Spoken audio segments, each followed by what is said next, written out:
광물협정 서명을 위해 백악관을 방문한 젤렌스키 우크라이나 대통령은 화기애애한 분위기 속에 트럼프 대통령과 인사를 나눴습니다. 실무선에서 이미 사전 조율된 협상은 예정대로 끝날 것처럼 보였지만 젤렌스키 대통령은 작정한 듯 포문을 열었습니다. They came to our land. They began this war and they have to stop.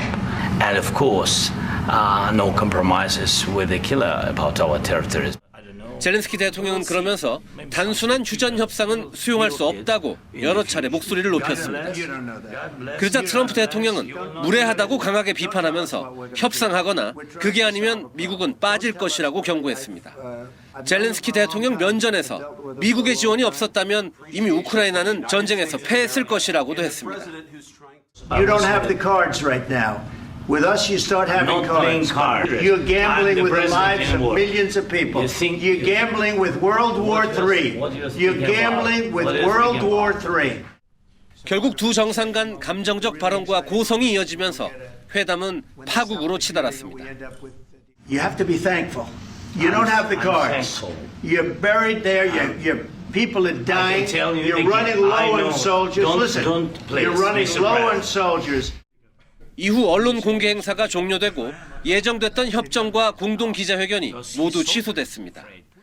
트럼프는 회담 뒤 젤렌스키 대통령은 아직 평화를 위한 준비가 안 됐다면서 준비가 되면 다시 올 것이라고 했고 젤렌스키는 우크라이나엔 정의로운 평화가 필요하다고 소셜미디어에 글을 올렸습니다. 미국과 우크라이나의 정상회담이 성과 없이 끝나면서 우크라이나 종전 협상은 다시 안개 속으로 빠져들었습니다. 워싱턴에서 KBS 뉴스 김경수입니다. 정상회담을 위해 미국 백악관을 찾은 젤렌스키 대통령을 향해 목소리를 높인 제이디 벤스 미국 부통령. I'm talking about the kind of diplomacy that's going to end the destruction of your country. Yes, but if you Mr. are not President, strong... Mr. President, with respect, I think it's disrespectful for you to come into the Oval Office and try to litigate this in front of the American media. Right now, you guys are going around and forcing conscripts to the front lines because you have manpower problems. You should be thanking the President for trying to bring it 무례하다고 면박까지 주며 젤렌스키 대통령을 몰아붙입니다. into this Have you conflict. ever been to Ukraine that you say what problems we have? I have been to. Count once. I've actually watched and seen the stories, and I know what happens is you bring them on a propaganda tour, Mr. President. Do you disagree that you've had problems bringing people into your military? And do you think that it's respectful to come to the Oval Office of the United States of America and attack the administration that is trying to prevent the destruction of your country? 외교적 관례에서 크게 벗어난 행동인데 벤스 부통령이 의도를 갖고 강경 발언을 쏟아낸 것이란 분석이 나옵니다. 이라크 전 참전 용사인 그는 부통령이 되기 전부터 미국 박 전쟁 개입에 회의적 입장을 보이며 우크라이나가 어떻게 되든 상관하지 않는다고 말하기도 했습니다. 전문가들은 외교 문제에 대한 트럼프 정부의 공격적인 새로운 접근 방식이 벤스 부통령의 임무로 주어진 것으로 보인다고 분석했습니다. KBS 뉴스 유호윤입니다. 젤렌스키 우크라이나 대통령을 향해 연일 날을 세우고 있는 트럼프 미국 대통령. 푸틴 러시아 대통령과 젤렌스키 가운데 누가 더 전쟁에 대한 책임이 있다고 보냐는 질문에 백악관은 이렇게 답했습니다. Who does he think is more responsible for the Russian invasion of Ukraine? Putin or Zelensky? Well, look, his goal, Peter, is to bring this war to an end. Period. 그러면서도 트럼프 행정부가 젤렌스키 대통령에게 불만을 갖는 이유를 조목조목 설명했습니다. 먼저 그동안 미국이 해온 지원에 깊이 감사해야 하는데도 종전 협상에 대해 비판하고 있다고 지적했습니다. 또 최근 젤렌스키 대통령의 발언은 트럼프 대통령을 모욕하는 걸로 간주된다며 이는 받아들일 수 없는 일이라고 밝혔습니다. 특히 우크라이나의 히토류 광물 50%를 미국에 넘기라는 제안을 받아들이지 않고 부정적인 반응을 보인 데 대해 매우 유감이라며 협상에 참여하라고 압박했습니다.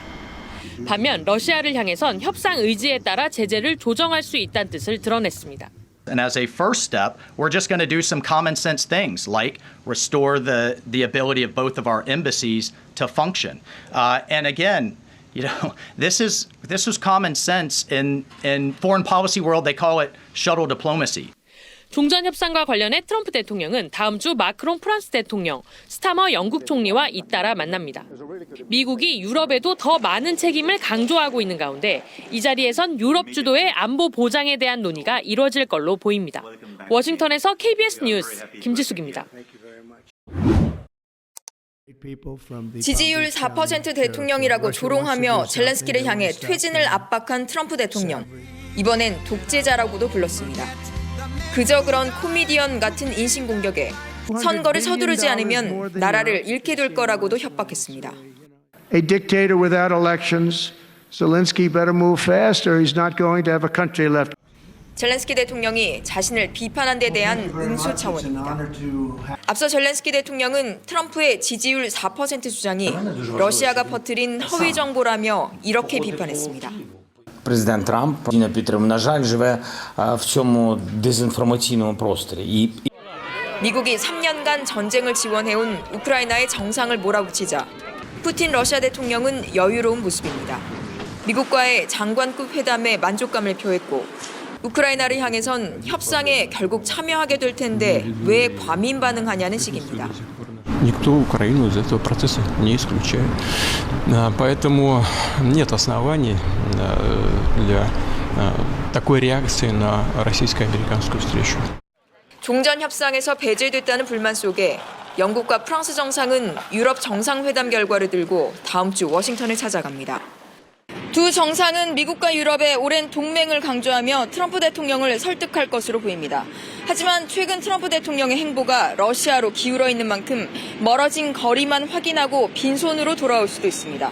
파리에서 KBS 뉴스 안다영입니다.